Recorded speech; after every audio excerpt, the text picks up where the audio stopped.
हरे कृष्णा राधे राधे। श्री ओम नमो भगवते वासुदेवाय। वैशाख मास महात्म 22वां अध्याय। व्याघ्र कहने लगा, हे महात्मा, मैं अत्यंत ही दुर्बुद्धि और पापी हूँ। आपने मुझ पर बड़ी कृपा की। हे दया के सागर, अब मुझ पर ऐसी कृपा करो जिससे कि अब मेरी बुद्धि दूषित और खोटे कर्मों में ना जाए। अतः आप मुझे ऐसा उपदेश दीजिए। व्याघ्र के ऐसे वचन सुनकर मुनि ने उसको धन्य धन्य कहा। फिर उसको उपदेश देते हुए बोले, हे व्याघ्र, यदि तू शांति की इच्छा करता है तो वैशाख के धर्मों का पालन कर। हे व्याघ्र, यहाँ पर धूप अत्यंत तेज है, न छाया है न पानी। इस कारण चलो कहीं दूसरी जगह जल पीकर और छाया में बैठकर स्वच्छ चित्त से तुम्हारे सामने पापनाशक महात्म का मैं वर्णन करूंगा। मुनि की बातें सुनकर व्याघ्र ने हाथ जोड़कर कहा, हे मुनिवर, यहाँ से थोड़ी दूर पर एक निर्मल सरोवर है जहाँ फूलों से लदे हुए अनेकों कैत के वृक्ष हैं। वहाँ निश्चित ही चित्त प्रसन्न होगा। व्याघ्र की यह बात सुनकर शंख मुनि उसके साथ चल दिए। थोड़ी दूर जाकर उन्होंने देखा कि एक निर्मल सरोवर है। मुनि ने उस सरोवर में स्नान किया, फिर देव पूजा की और व्याघ्र के लाए हुए श्रमनाशक मीठे कैत के फल खाए। तत्पश्चात व्याघ्र कहने लगा, हे महात्मन, यदि आप मुझ पर कृपा करो तो यह बताइए कि कौन सा धर्म करने से मुझे व्याघ्र जैसी बुरी योनि मिली और फिर आपका सत्संग हुआ। तब मुनि हंसकर कहने लगे, तुम शाकल नगर में वेद पाठी ब्राह्मण थे। तुम्हारा नाम स्तंभ था, गोत्र श्रीवत्स था। एक वैश्या से तुम्हारा प्रेम था। उसी की संगति दोष से तुम नित्य कर्मों को त्याग देते थे। इस प्रकार तुमने आचारहीन होकर धर्म का त्याग किया। परंतु तुम्हारी स्त्री जो अत्यंत ही रूपवती थी, तुम्हारी और वैश्या की सेवा किया करती थी। तुम दोनों पलंग पर सोते और वह नीचे सोती, तुम्हारे पैर धोया करती। वैश्या के मना करने पर भी वह प्रतिव्रता वैश्या सहित तुम्हारी सेवा करती। एक दिन तुमने भैंस का दूध और मलाई खाई और तिल भी खाए।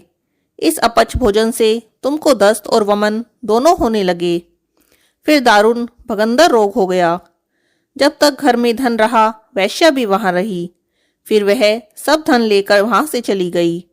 इस पर तुमको बड़ी घृणा हुई और तुमने अपनी पतिव्रता स्त्री से कहा, मैं अत्यंत ही निष्ठुर और वैश्यागामी हूँ। हे सुंदरी, मुझ पापी ने तेरा कुछ उपकार नहीं किया। जो अपनी भार्या का मान नहीं करते वह 15 जन्मों तक नपुंसक रहते हैं। मैं रात दिन महात्माओं और तेरी अवज्ञा करने से निश्चय ही पाप योनि में जाऊंगा। तेरे विनीत भाव पर भी मैं सदा क्रोध ही करता रहा हूँ।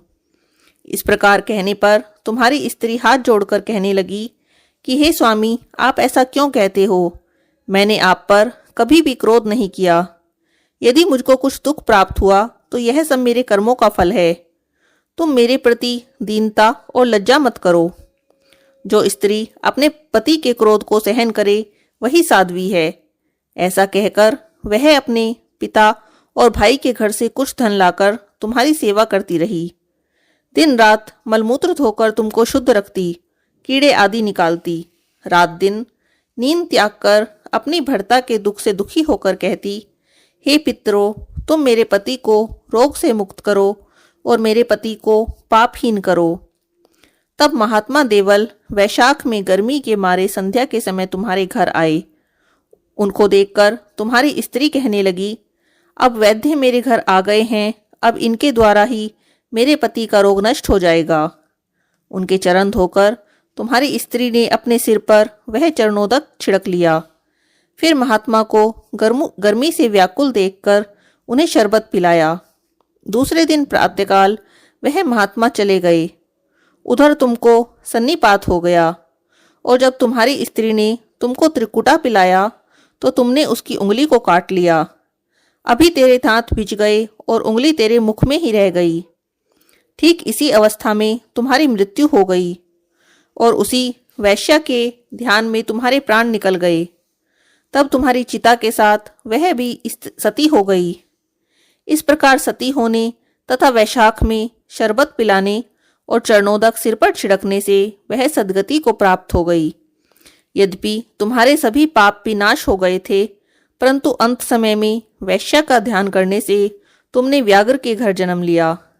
इस कारण तू सदा ही हिंसा में लगा रहता है और तुम्हारा चित्त उद्वेग में रहता है। तुमने अपनी स्त्री को शरबत पिलाने की आज्ञा दी थी, इसी कारण व्याघ्र योनि पाकर भी धर्म पूछने की तुम्हारी सद्बुद्धि है। तूने भी मुनि के चरणों का जल अपने सिर पर छिड़का था, इसी कारण तुम्हें सत्संगति प्राप्त हुई। तुमने अपने पूर्व जन्म में जो कर्म किए थे वह मैंने तुम्हें बताए हैं। तेरी ये सब पाप पुण्य मैंने दिव्य दृष्टि से देखे हैं। अब तुम्हारी कोई और गुप्त बात पूछने की इच्छा हो तो वह भी पूछ लो। तुम्हारा चित्त शुद्ध हो गया है, अतः तुम्हारा कल्याण हो। वैशाख मास महात्म 22वां अध्याय समाप्त। हरे कृष्णा। राधे राधे।